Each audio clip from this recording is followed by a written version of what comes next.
Bonsoir à Thiès, donc je suis Gueye Bambolo, donc représentant au département de Thiès pour le candidat, le président, notre futur président, Dr Serigne Gueye Diop. On a connu dans le développement. Aujourd'hui, vous avez décidé de vous engager auprès de votre frère, vous l'avez dit, le ministre Dr Serigne Gueye Diop. Pourquoi et comment comptez-vous mobiliser la population de Thiès pour l'élire en Covid? C'est une continuité. Moi, ce dont je suis très sûr et très certain, c'est que c'est un profil comme ça qui doit être le président de la République du Sénégal en 2024. Ça, il faut qu'on soit sûr là-dessus. Pourquoi je dis ça? Moi, j'ai été reconnu à travers des actions de développement ici au niveau de Médina Fall. Donc, pourquoi je suis avec le docteur Serigne Gueye Diop? C'est une continuité de mes actions, en réalité.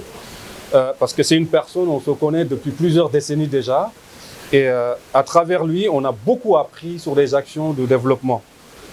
Le docteur Serigne Gueye Diop est une grande ressource au niveau national qui a beaucoup œuvré pour ce pays dans le domaine de l'industrie, dans le domaine de l'agriculture et beaucoup d'autres domaines.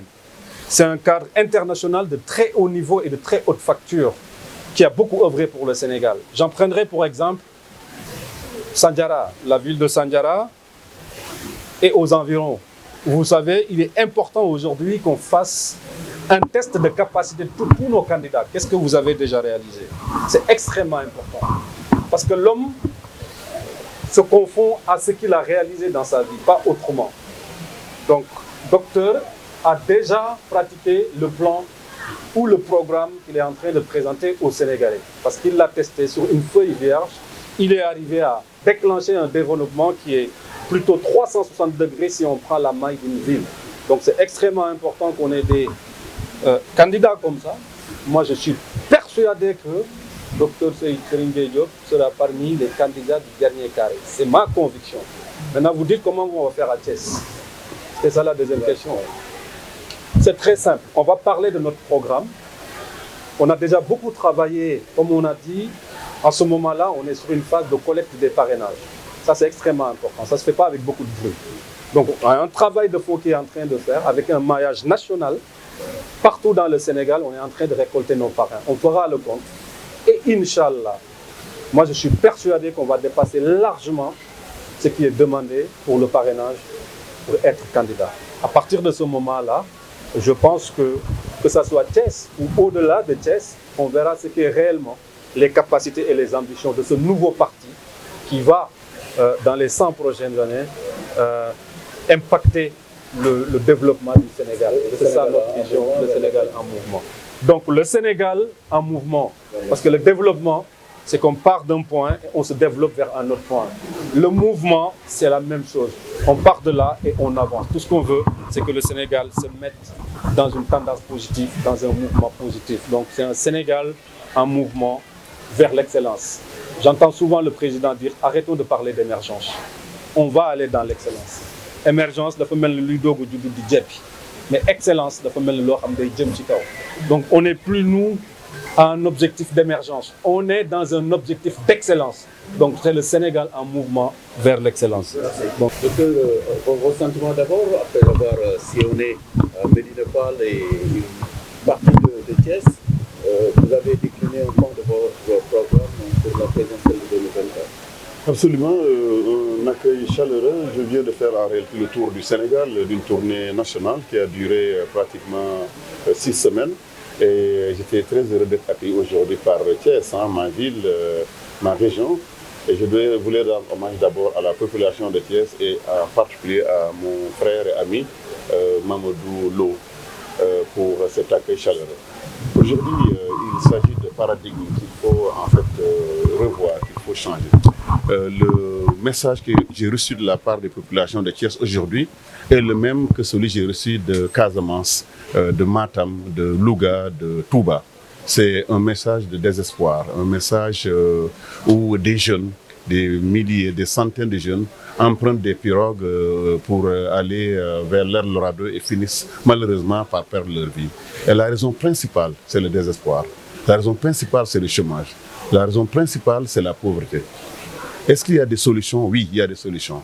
J'ai expérimenté il y a une dizaine d'années un plan de développement industriel, un plan de développement agricole, un plan de développement du secteur tertiaire, des ports.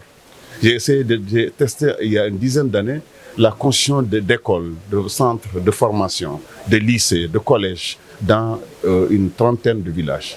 Et j'ai testé effectivement un projet municipal d'électrification rurale et d'accès à l'eau potable. 10 ans après, nous avons créé 5000 emplois. Nous avons fait investir 65 milliards dans l'industrie, sur 16 usines, sur 16 agropoles. Nous allons bientôt construire un autre agropole avec 57 milliards de francs CFA. Donc aujourd'hui, ça veut dire que tout simplement, un autre Sénégal est possible.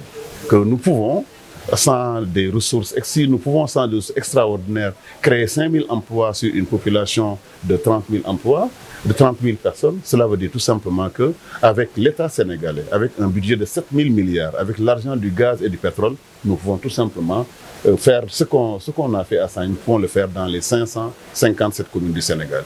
Et voilà mon programme. Mon programme, c'est se dire comment on arrive à développer un tissu industriel à Thiès, à Matam. Comment on arrive à créer par décret dans chaque commune une zone économique spéciale, une zone artisanale. Par décret, créer des agropoles de 100, 200, 1000 hectares. Comment on arrive à nous dire, prenons les 100 produits les plus importés au Sénégal et produisons-les dans nos propres usines.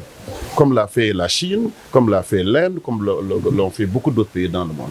Mon programme, c'est de dire comment on arrive à reprendre les ressources naturelles, le phosphate, les licences de pêche que nous donnons aux autres, l'or de Sabadola. Comment nous arrivons à refaire en sorte que le Sénégal puisse en bénéficier davantage? Quand va-t-on faire de l'argent, du gaz et du pétrole? Allons-nous le laisser aux autres ou allons-nous l'utiliser pour développer le Sénégal, créer des emplois, créer des usines? Donc mon programme, c'est également le Sénégal des valeurs. Comment on arrive à éviter justement ces détournements de deniers publics, 1000 milliards de Covid. Ce n'est pas tout à fait normal. Donc c'est ce genre de projet que j'aimerais justement apporter au Sénégal. Refaire un peu le système éducatif sénégalais, qui souffre aujourd'hui, on l'a vu bien, des Master 2 en chômage. Est-ce qu'il ne faudrait pas reprendre ce système pour mettre en avant 50% des jeunes devraient aller peut-être vers la formation professionnelle. Arrêter de faire cet enseignement général qui conduit tout justement au chômage.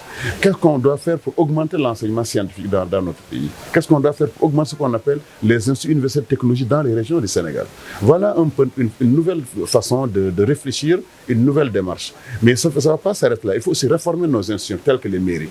Comment fait-il que l'ensemble des mairies du Sénégal, des communes 557, reçoivent que 57 milliards sur 7 000 milliards, c'est-à-dire moins de 0,5% du budget de l'État?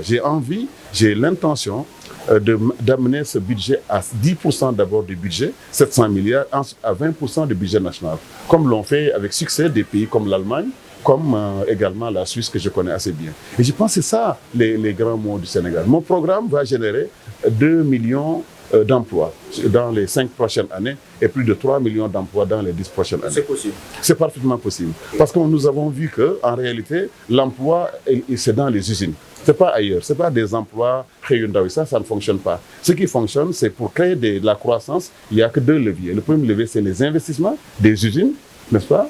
L'autre levier, c'est la consommation. Or, pour faire cela, il faut investir. Et justement, comme je l'ai dit, si on réussit à faire un investissement de 150 milliards dans une petite commune comme Sandiara, je pense qu'avec l'argent du gaz, du pétrole, nous pouvons investir 20 000 milliards. Mon programme va coûter 20 000 milliards, justement, d'après nos premières évaluations. Et nous savons que le Sénégal peut le faire avec l'argent du gaz, du pétrole, avec la coopération internationale, mais aussi avec des partenariats bilatéraux. Merci.